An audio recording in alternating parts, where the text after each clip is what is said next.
Assalamualaikum viewers, welcome to Urdusy YouTube channel. Like the video, subscribe my channel and press the bell icon to get notified. नाम है जौहर।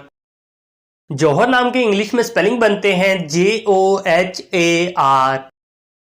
जौहर नाम का इस्तेमाल लड़कों के नामों में होता है। जौहर नाम लड़कों के लिए मखसूस है। जौहर नाम का मज़हब मुस्लिम है। जौहर नाम के मायने हैं कीमती पत्थर, लाल, याकूत, नगीने, नायाब पत्थर, बहुत कीमती शय। जौहर नाम के इंग्लिश में 5 हरूफ हैं और ये एक लफ्ज़ है। 5 वर्ड्स एंड 1 लेटर। जौहर नाम के उर्दू में 4 हरूफ हैं और ये एक लफ्ज़ है।